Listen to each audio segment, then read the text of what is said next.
Matahari pagi menyelinap di sela-sela daun pohon pinus yang menjulang tinggi. Embun masih menggantung di ujung rumput, dan udara terasa segar di paru-paru. Suasana hutan di pinggir desa Karangjati memang selalu menenangkan. Di sanalah Karsan, pemuda berusia 24 tahun, melangkah pelan sambil memikul kampit goni berisi peralatan kecil. Tujuannya sederhana, mencari kayu kering untuk dijual ke pasar esok hari. Karsan adalah anak yatim sejak kecil. Ayah dan ibunya meninggal karena kecelakaan saat ia baru berusia 6 tahun. Sejak itu, ia hidup berpindah-pindah dari rumah paman, lalu bekerja sendiri sejak remaja. Ia bukan orang yang banyak bicara, tapi selalu siap membantu siapapun. Wajahnya selalu tampak tenang, meskipun beban hidup menumpuk di pundaknya. Hari itu, langkah Karsan agak menjauh dari jalur biasanya. Beberapa batang kayu yang ia temukan terlalu basah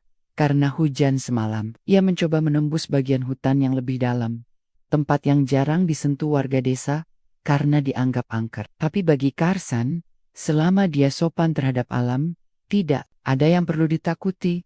Langkahnya tiba-tiba terhenti. Di depannya, di balik semak belukar yang mulai jarang, berdiri sebuah rumah kayu kecil yang sangat tidak biasa. Rumah itu tampak bersih dan terawat. Dindingnya dari kayu jati yang halus, jendelanya tertutup rapi dengan tirai putih. Halaman depannya pun tak ada ilalang, hanya rerumputan pendek dan bunga liar yang tumbuh teratur. Tidak seperti rumah terbengkalai, rumah ini terasa hidup. Tapi anehnya, Karsan tidak pernah mendengar ada orang tinggal di dalam hutan sedalam ini. Karena rasa penasaran, Karsan melangkah pelan ke depan pagar kayu yang hanya sebatas lutut. Ia tidak berniat masuk, hanya ingin memastikan apakah rumah itu kosong atau milik seseorang. Lalu, suara itu terdengar. Jangan terlalu dekat. Siapa kamu? Suara perempuan, lembut tapi jelas terdengar tegas.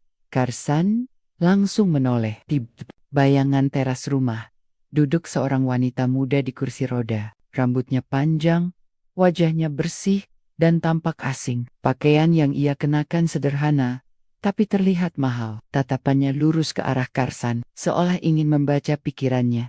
Karsan langsung menunduk sopan. Maaf mbak, saya nggak bermaksud mengganggu. Saya cuma nyari kayu kering, terus lihat rumah ini. Saya pikir kosong. Wanita itu diam sejenak, lalu berkata pelan, "Kamu dari desa?" "Iya, dari Karangjati." Mereka saling diam beberapa saat. Angin pelan meniup daun-daun kering di tanah. Karsan sudah bersiap untuk mundur dan pergi. Tapi tiba-tiba wanita itu berkata lagi, "Kamu bawa pisau atau parang?" Karsan mengerutkan kening. Ia mengangkat kampit kecil di pundaknya, lalu membuka isinya. Hanya berisi pisau kecil, tali, dan botol air. "Enggak, saya cuma bawa ini." "Kenapa mbak?" "Cuma memastikan," katanya singkat. Karsan mengangguk pelan. "Kalau nggak keberatan, saya bisa bantu ambilin kayu buat bakar. Kalau mbak butuh, sekalian saya numpang istirahat sebentar. Capek juga jalan kaki dari bawah." Wanita itu menatap Karsan lama, sebelum akhirnya memberi isyarat dengan tangannya. "Kalau mau duduk, silakan di kursi itu," katanya menunjuk ke kursi kayu di samping teras. "Tapi, jangan masuk ke dalam." "Siap mbak, saya duduk di luar aja." Karsan duduk sambil membuka botol air minumnya. Dari sudut matanya, ia bisa memperhatikan wanita itu lebih dekat. Usianya mungkin sekitar 27 atau 28 tahun. Kulitnya bersih, wajahnya simetris, cantik. Tapi yang membuat Karsan penasaran adalah kenapa wanita secantik dan tampaknya kaya bisa tinggal sendirian di hutan dan dalam keadaan lumpuh. "Namamu siapa?" tanya wanita itu tiba-tiba. "Karsan, mbak, kalau MB." Wanita itu terdiam sejenak, lalu menjawab singkat, "Naila." Karsan tersenyum kecil. "Nama yang bagus, Mbak Naila." "Terima kasih," balas Naila datar. Tapi dari suaranya, Karsan bisa menangkap sedikit kehangatan. Hari itu, mereka tidak banyak bicara lagi. Setelah duduk sekitar 15 menit, Karsan berpamitan. Tapi sebelum pergi, ia berkata pelan, "Besok, saya ke hutan lagi. Kalau mbak butuh air, kayu, atau apa saja, tinggal bilang, saya nggak akan ganggu. Janji." Naila menatapnya sejenak. Ia tidak menjawab, Tapi saat Karsan melangkah pergi, ia mendengar suara lirih dari belakang. "Hati-hati, Karsan." Kata-kata itu terus terngiang di telinga Karsan saat ia menuruni bukit menuju jalan kecil menuju desa. Suara Naila terdengar lirih, namun jelas mengandung kepedulian. Padahal mereka baru saja bertemu. Karsan bukan orang yang mudah curiga. Tapi untuk pertama kalinya, ia merasa sedang berada di dekat seseorang yang menyimpan rahasia besar. Keesokan paginya, saat sinar matahari baru muncul dari balik bukit, Karsan sudah bersiap membawa beberapa kayu dan air dalam jeriken kecil. Ia tahu Naila tidak memintanya, tapi entah mengapa hatinya terdorong untuk kembali ke rumah kayu itu. Ada rasa penasaran, ada juga rasa iba. Hidup di tengah hutan dalam keadaan tidak bisa berjalan tentu bukan hal yang mudah. Saat sampai di rumah itu, suasananya masih sama seperti kemarin. Sepi, tenang, dan bersih. Karsan berdiri depan pagar kecil dan berseru pelan. "Pagi, Mbak Naila, saya Karsan. Saya bawain air sama kayu bakar. Boleh saya taruh di sini?" Terdengar suara dari dalam rumah. Suara kursi roda yang bergerak di lantai kayu. Lalu pintu terbuka perlahan. Naila muncul dengan pakaian santai, rambutnya diikat rapi. Tatapannya tetap dingin, tapi tidak sekeras kemarin. "Kamu datang lagi?" katanya singkat. Karsan tersenyum. "Iya, saya cuma mikir, siapa tahu Mbak butuh bantuan. Saya nggak maksain kok. Kalau nggak berkenan, saya bisa pulang lagi." Naila menatap jeriken dan kayu bakar yang dibawa Karsan. "Masuk saja, taruh kayunya di samping tungku dapur. Bisa kamu isi di galon dalam." Karsan terkejut, tapi juga senang. Ia pun masuk dengan sopan, melepaskan sandal di depan pintu. Rumah itu ternyata jauh lebih rapi di dalam. Ada sofa panjang, rak buku, meja makan kecil, dan dapur bersih di sudut. Dindingnya penuh dengan lukisan alam. Semuanya tampak seperti milik orang kota, bukan rumah biasa di tengah hutan.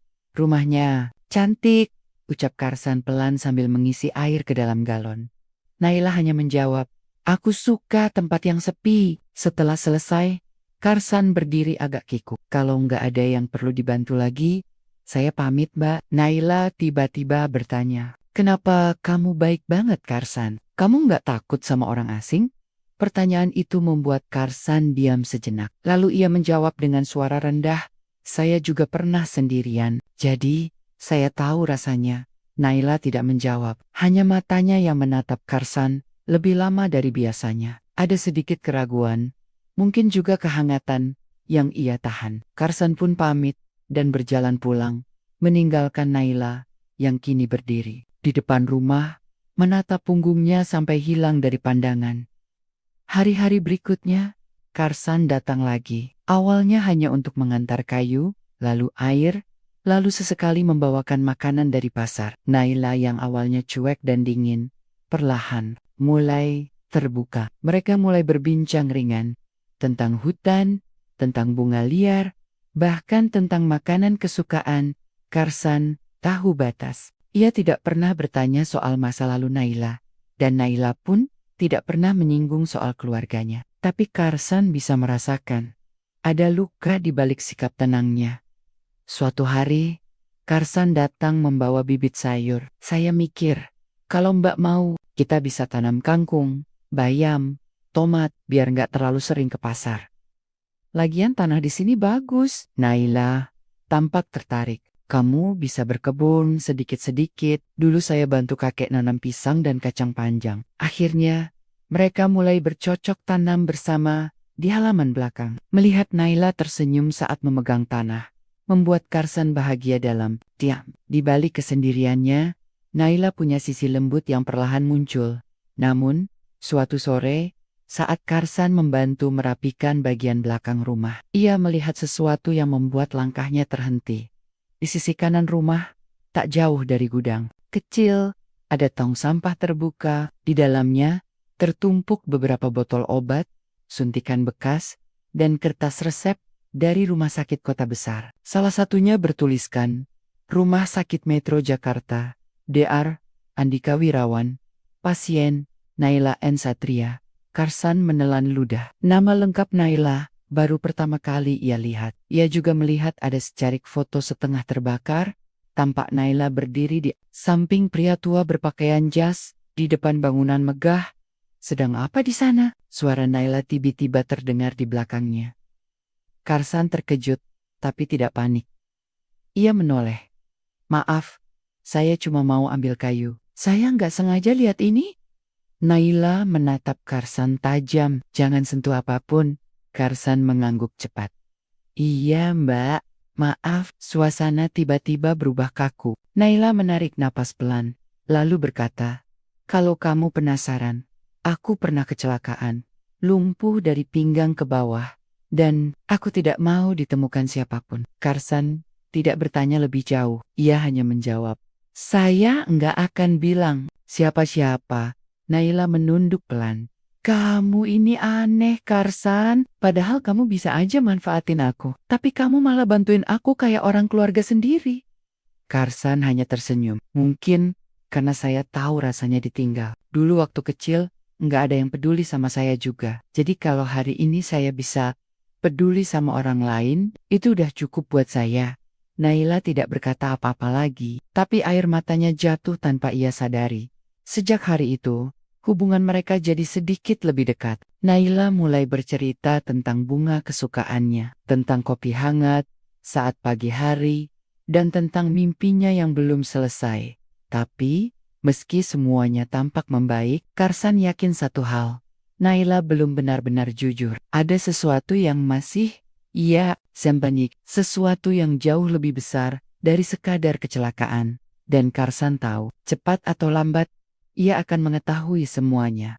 Hari-hari berlalu, dan rutinitas Karsan berubah tanpa ia sadari. Kini setiap pagi ia bangun, bukan hanya untuk mencari kayu atau bekerja di ladang orang, tapi juga untuk memastikan Naila baik-baik saja. Ada sesuatu dalam dirinya yang merasa bertanggung jawab, bukan karena kasihan, tapi karena keterikatan yang tak bisa dijelaskan.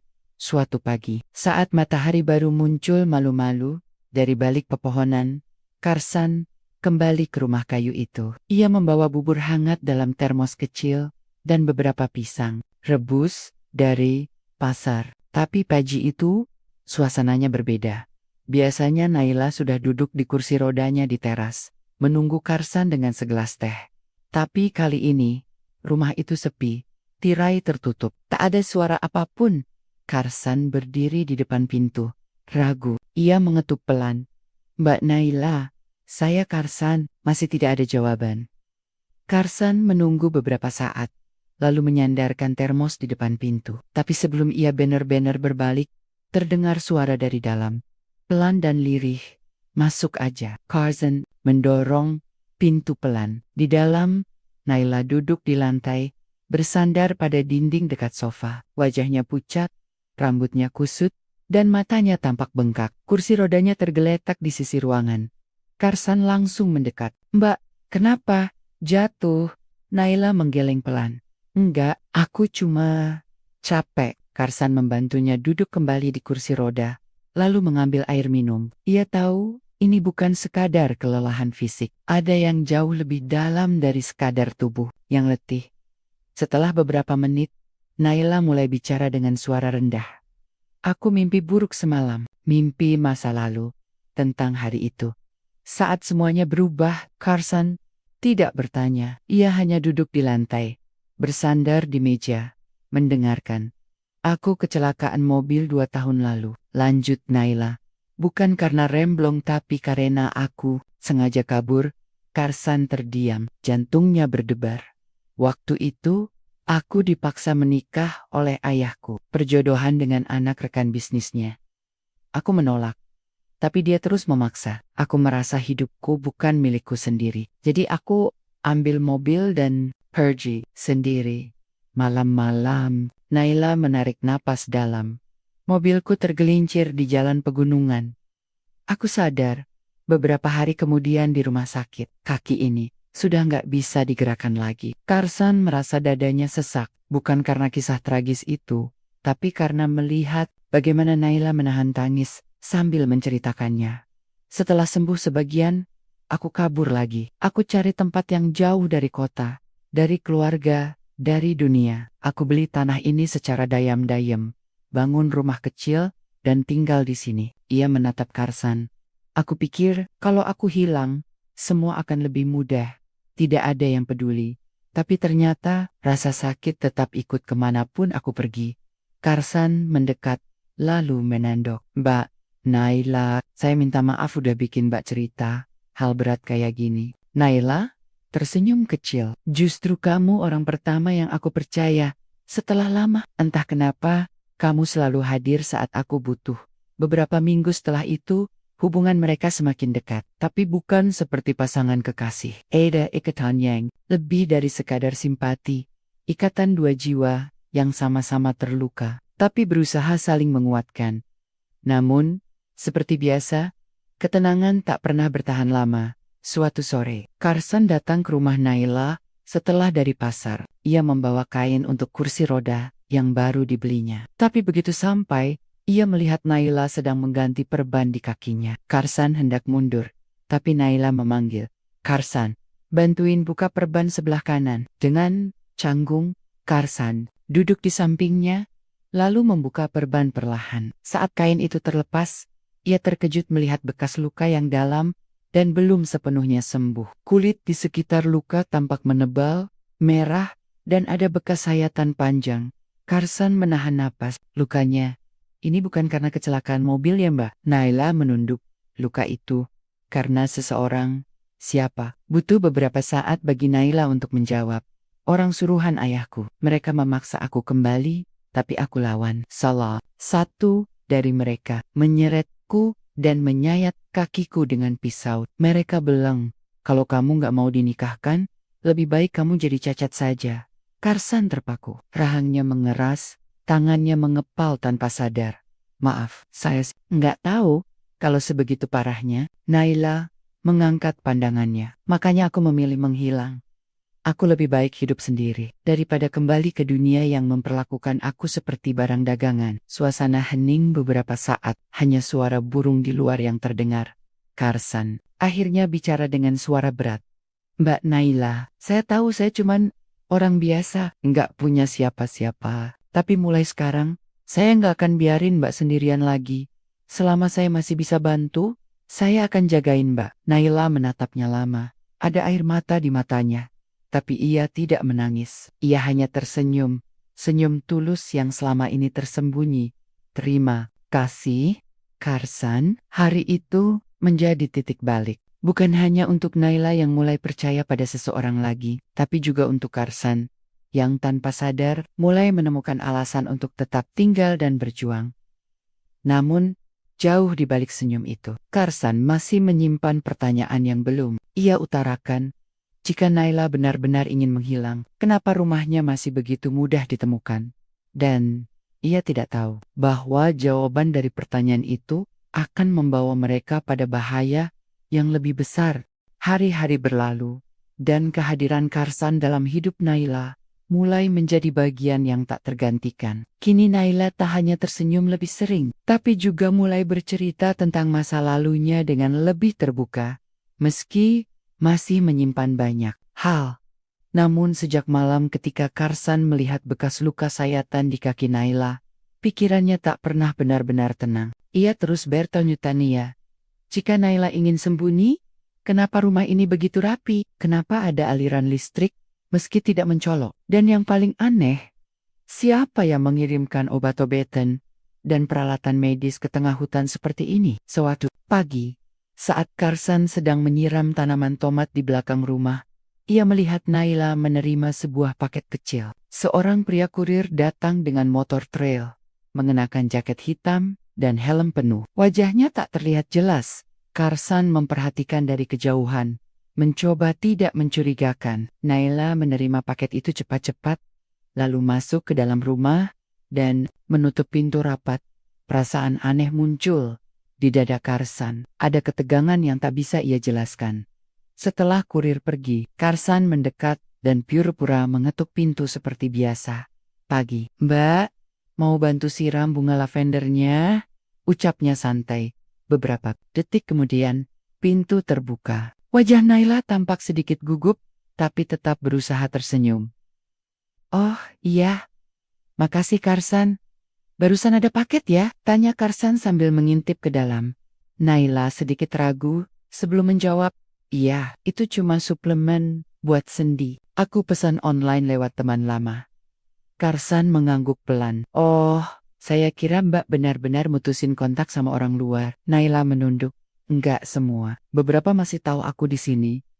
Tapi mereka janji nggak akan bilang siapa-siapa. Karsan tidak menanggapi lebih jauh. Tapi hatinya terus merasa ada yang disembunyikan Naila. Semakin ia dekat, semakin banyak rahasia yang seperti tak mau dibuka sepenuhnya. Beberapa hari kemudian, saat Naila tertidur siang di sofa, Karsan memberanikan diri untuk merapikan ruang baca di sudut rumah. Bukan untuk menguping, tapi ia berharap bisa membantu membereskan tumpukan buku yang berserakan. Namun tanpa sengaja, di antara buku-buku itu, ia menemukan sebuah map coklat.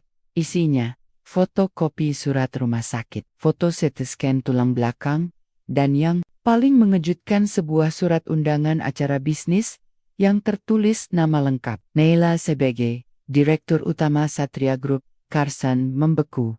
Satria Group bukan nama asing. Bahkan meskipun tinggal di desa, Karsan sering mendengar berita tentang perusahaan raksasa properti itu dari radio warung. Dan Naila adalah anak pemiliknya. Sebelum sempat membaca lebih lanjut, suara Naila terdengar dari belakang.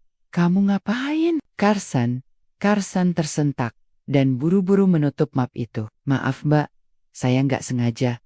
Saya cuma mau rapiin rak. Wajah Naila berubah tegang. Ia berjalan pelan mendekat dengan kursi rodanya. Lalu mengambil map itu dan memeluknya erat. Kamu udah lihat semuanya? Karsan mengangguk, tapi pelan. Saya nggak sengaja Mbak. Tapi kenapa Mbak nggak pernah cerita kalau Mbak, aku capek jadi orang yang mereka banggakan? Karsan, potong Naila lirih. Aku capek hidup di bawah bayang-bayang nama besar keluarga. Aku bahkan nggak bisa pilih jalan hidupku sendiri. Ia menunduk, suara mulai bergetar. Setelah lumpuh, aku pikir semua akan berubah. Tapi ternyata tidak. Mereka malah semakin ingin mengendalikan aku. Seolah-olah hidupku ini milik mereka sepenuhnya. Karsan mendekat, lalu berjongkok di sampingnya. Kenapa Mbak? Masih terus sembunyi? Kalau sudah tidak tahan, kenapa nggak lapor polisi? Naila menatap lurus ke mata Karsan. Karena mereka punya kuasa. Teman ayahku yang dulu memaksa menikahiku dia pengusaha besar. Punya koneksi, sampai ke aparat. Aku tahu aku nggak akan aman di kota, di sini. Setidaknya aku bisa bernapas. Karsan tidak tahu harus berkata apa. Ia hanya bisa menggenggam tangan Naila pelan. Selama saya masih ada, Mbak nggak sendiri. Sore itu, hujan turun deras. Mereka duduk di teras rumah, memandangi langit kelabu dan udara yang dingin menggigit kulit. Kadang saya mikir, ucap Karsan tiba-tiba. Apa hidup ini adil ya? Naila menoleh. Kenapa? Soalnya, yang baik sering dapat luka. Yang sabar sering ditinggal. Tapi yang jahat malah tetap berkuasa. Naila tersenyum pahit. Dulu, aku juga sering mikir gitu. Tapi sekarang, aku belajar satu hal. Meski hidup ini nggak adil, kita tetap bisa milih untuk jadi orang baik. Karsan mengangguk pelan. Hujan masih belum reda, tapi suasana terasa hangat. Namun, malam itu, tepat saat angin mulai berhenti dan hujan reda, terdengar suara motor dari kejauhan. Lampu sorotnya menerobos gelap di antara pepohonan. Naila langsung menegang. Itu bukan suara kurir biasanya. Karsan berdiri cepat, menutup pintu, dan mematikan lampu. Mereka berdua bersembunyi di balik sofa. Karsan menyiapkan sebatang kayu panjang, sementara Naila mencoba menahan napas agar tidak terdengar. Suara motor berhenti di luar rumah. Lalu, suara langkah kaki berat menjejak tanah basah. Tok, tok, tok. Pintu rumah diketuk 3 kali. Bu Naila, kami tahu Anda ada di dalam. Kami hanya ingin bicara sebentar. Karsan menggenggam kayu lebih erat. Naila memejamkan mata. Wajahnya pucat. Suara itu bukan suara asing. Itu suara orang yang dulu mengikatnya dan meninggalkan luka paling dalam di hidupnya. Dan malam itu, semuanya berubah. Karena rahasia yang selama ini dijaga rapat, akhirnya menemukan jalan untuk kembali. Naila gemetar, tubuhnya kaku, nafasnya tertahan. Sementara di sampingnya, Karsan berdiri tegak, berusaha tenang, meski jantungnya berdentum tak karuan. Kayu di tangannya terasa berat, tapi ia tahu ia harus melindungi Naila, apapun risikonya. Ketukan di pintu kembali terdengar, lebih keras dari sebelumnya. Bu Naila, tolong jangan buat kami menunggu. Kami hanya mau bicara baik-baik. Suaranya tenang, tapi menyimpan ancaman. Henning ses. Lalu terdengar suara lelaki lain, lebih serak dan kasar. Kalau nggak dibukain, kita dobrak aja. Mata Naila membelalak. Karsan, kita harus pergi. Sekarang. Karsan mengangguk cepat. Ia menuntun Naila menuju dapur, lalu membuka pintu kecil. Di belakang rumah, yang biasa ia gunakan untuk membuang sampah ke jurang kecil di belakang. Di situ, ada jalan setapak menuju hutan lebat. Ayo, pelan-pelan ya Mbak. Dengan sigap, Karsan menggendong Naila di punggungnya karena kursi roda tidak mungkin melewati jalan setapak sempit dan berbatu itu. Hujan yang baru reda membuat tanah licin, tapi Karsan melangkah hati-hati sambil menahan napas. Pikirannya berpacu cepat. Siapa orang-orang itu?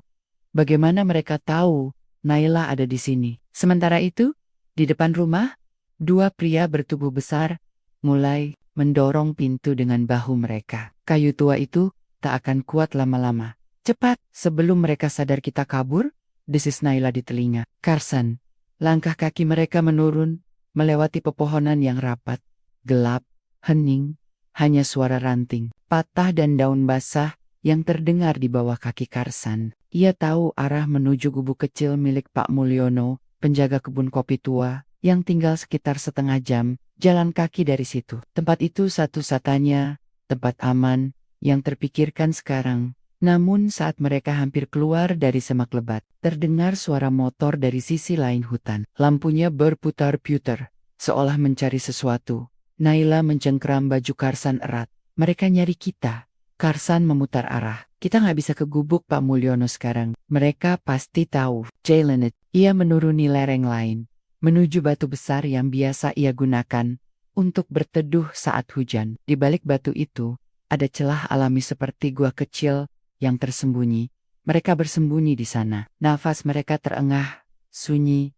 Beberapa menit kemudian, suara motor terdengar melintas tidak jauh. Cahaya senter menopusapu di antara batang pohon. Tapi syukurlah, tidak sampai ke tempat persembunyian mereka. Naila menangis pelan, menutup wajahnya dengan tangan. Aku takut, Karsan. Aku benar-benar takut. Karsan menenangkannya. Tenang, kita aman di sini. Untuk sementara. Beberapa jam kemudian, setelah yakin suasana aman, Karsan membawa Naila ke tempat yang lebih layak. Sebuah gubuk kecil peninggalan kakeknya yang tersembunyi di antara kebun bambu. Sudah lama tak dipakai, tapi cukup untuk berlindung. Karsan menyalakan api kecil untuk menghangatkan tubuh mereka. Ia membuatkan air jahe dari sisa persediaan yang ia bawa. Naila mulai tenang sedikit demi sedikit. Mereka itu siapa sebenarnya, Mbak? Tanya Karsan akhirnya. Naila menatap api, matanya kosong. Mereka orang-orang yang dikirim pamanku. Dulu dia ditunjuk menggantikan posisi ayahku, sementara aku masih dalam masa pemulihan. Tapi setelah ayah meninggal, dia ingin mengambil alih perusahaan dan Mbak satu-satunya ahli waris. Naila mengangguk lemah. Iya, tapi karena aku lumpuh dan menghilang, mereka mulai menyebar rumor bahwa aku sudah meninggal. Dan sekarang mereka takut kalau aku kembali, semua jabatan dan kekayaan itu akan lepas dari tangan mereka. Karsan mengepalkan tangan. Jadi, mereka lebih milih Mbak tetap hilang atau mati. Naila menyelesaikan kalimatnya. Suaranya datar, tapi menyayat. Hening. Karsan memejamkan mata. Amarah berkecamuk dalam dirinya. Ia mungkin hanya anak yatim, bukan siapa-siapa. Tapi ia tidak bisa membiarkan ketidakadilan seperti ini terus berlangsung. Aku nggak bisa diem aja. Mbak, kita harus lakukan sesuatu. Tapi apa? Mereka kuat, mereka punya orang dalam, aparat, bahkan pengacara bayaran. Justru karena itu, kita harus cari bantuan dari luar lingkaran mereka, yang jujur, yang bisa dipercaya. Naila menatap Karsan lama. Kamu yakin bisa bantu aku? Karsan mengangguk mantap. Saya mungkin bukan siapa-siapa, tapi saya nggak akan biarin Mbak jalan sendiri. Keesokan harinya, Karsan turun ke desa. Ia menghubungi sahabat lamanya, Lestari, seorang relawan LSM hukum yang kini aktif membela korban kekerasan dan ketidakadilan. Mereka dulu sekolah bersama sebelum Lestari pindah ke kota. Setelah menceritakan segalanya, Lestari terkejut tapi langsung bergerak cepat. Ia menjanjikan bantuan hukum dan menghubungkan mereka dengan jurnalis independen yang bisa mengangkat kasus Naila ke publik, tapi mereka harus sabar dan tetap bersembunyi sementara.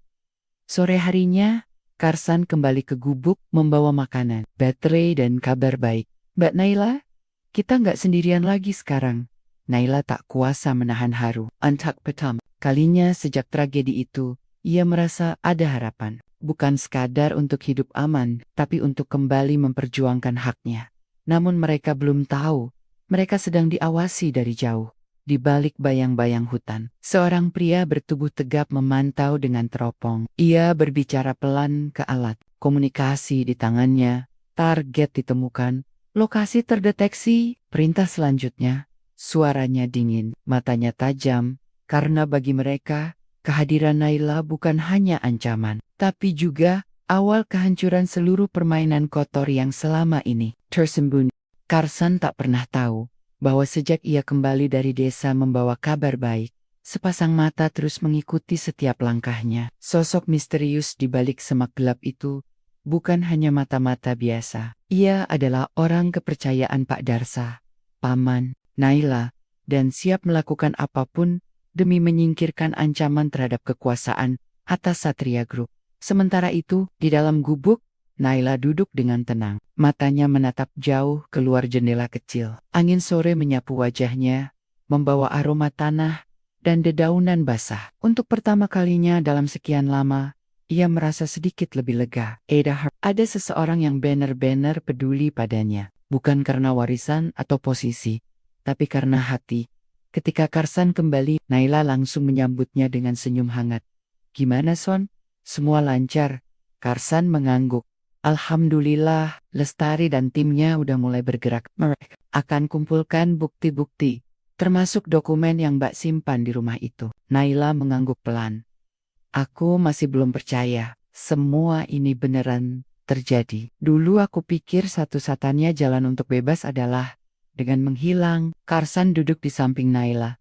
Kadang, kita memang perlu mundur, supaya bisa melompat lebih jauh. Tapi sekarang, saatnya, Mbak, maju. Bukan cuma buat diri sendiri, tapi buat kebenaran. Namun, percakapan mereka terpotong oleh suara letusan kecil di kejauhan. Duar! Suara seperti kayu roboh, atau mungkin tembakan.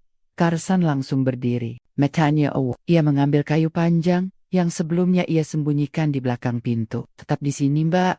Saya cek keluar. Namun sebelum ia sempat melangkah, pintu gubuk terbuka keras. Dua pria bertubuh besar masuk dengan cepat. Salah satunya menodongkan senjata ke arah Karsan. Jangan macam-macam. Taruh itu. Karsan menahan napas. Ia tahu ia tak bisa melawan senjata dengan kayu. Ia perlahan menjatuhkan kayunya ke tanah. Pria yang satu lagi berjalan mendekati Naila dan mencengkeram tangannya. Akhirnya ketemu juga, Bu Naila. Bapak kangen, loh. Naila berusaha melepaskan diri, tapi sia-sia. Lepaskan, kalian tidak punya hak. Justru kamu yang enggak punya hak hidup bebas. Bisik pria itu, kejam. Namun sebelum mereka bisa membawa Naila pergi, terdengar suara keras dari luar. Suara motor trail dan langkah kaki mendekat cepat. Tiba-tiba, pintu belakang gubuk didobrak dan muncul 3 orang. Lestari bersama 2 anggota LSM yang datang bersama polisi hutan bersenjata. Tanggen di otas, kami dari pihak berwajib, teriak salah satu petugas. Kekacauan pecah seketika. Salah satu penyerang mencoba kabur, tapi dijatuhkan dengan cepat. Pria bersenjata yang menodong Karsan juga dilumpuhkan oleh petugas dalam hitungan detik. Karsan berlari ke arah Naila, memeluknya erat. Naila menangis. Kali ini bukan karena takut, tapi lega. Apa kamu baik-baik saja? Tanya Karsan panik. Naila mengangguk pelan, sambil menghapus air mata. Kita, selamat, Karsan. Beberapa hari setelah kejadian itu, Naila dibawa ke tempat perlindungan yang aman oleh tim Lestari. Dalam pengawasan hukum, ia mulai mempersiapkan diri untuk tampil ke publik, bukan sebagai korban, tapi sebagai pemilik sah perusahaan dan pewaris. Ayahnya, berita tentang keberadaan Naila langsung menjadi sorotan nasional. Media mulai mengupas kasus penggelapan, perebutan hak, dan dugaan kekerasan terhadapnya. Nama Pak Darsa pun disebut-sebut sebagai otak di balik semua rencana kotor itu. Perlahan, satu persatu kaki tangannya mulai ditangkap dan diadili. Yang selama ini hanya hidup sebagai pemuda biasa dari desa, tiba-tiba menjadi perhatian publik. Banyak yang mengangkat kisahnya sebagai contoh keberanian dan kesetiaan. Tapi Karsan sendiri tidak merasa seperti pahlawan. Ia hanya ingin Naila mendapatkan kembali hidupnya.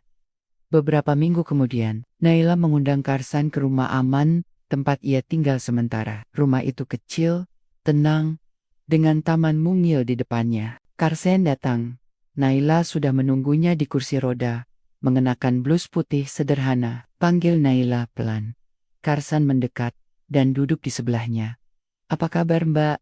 "Aku baik, berkat kamu."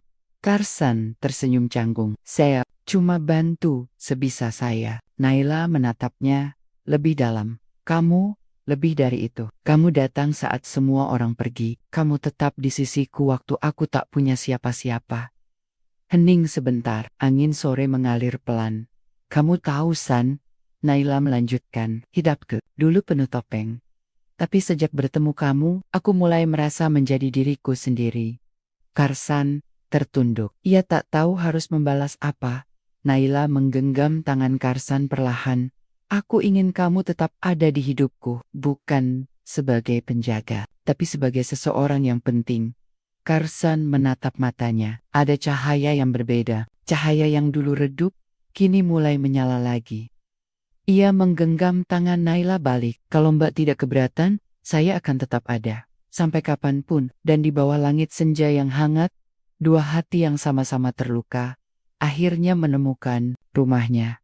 Beberapa bulan kemudian, Naila berdiri di depan gedung Satria Group. Kali ini dengan tongkat penyangga, bukan kursi roda. Kakinya perlahan pulih karena terapi yang dijalankan intensif. Di belakangnya, Karsan berdiri, mengenakan kemeja rapi. Wartawan ramai. Kamera mengarah padanya. Tapi Naila tak gentar. Ia berbicara lantang. "Hari ini bukan hanya tentang saya kembali sebagai pemilik perusahaan, tapi tentang kebenaran yang akhirnya keluar dari hutan tempat saya bersembunyi. Saya berdiri di sini karena saya tidak sendiri." Tepuk tangan bergemuruh. Dan di balik semua sorotan itu, ada satu sosok yang tersenyum. Karsan. Ia tahu perjuangan mereka belum selesai. Tapi mereka akan hadapi bersama. Kini bukan hanya sebagai penyintas, tapi sebagai dua jiwa yang memilih, saling menjaga. Akhirnya, semua rahasia yang terkubur di balik hutan telah terungkap. Dan cinta yang tumbuh dalam diam, perlahan menjadi terang.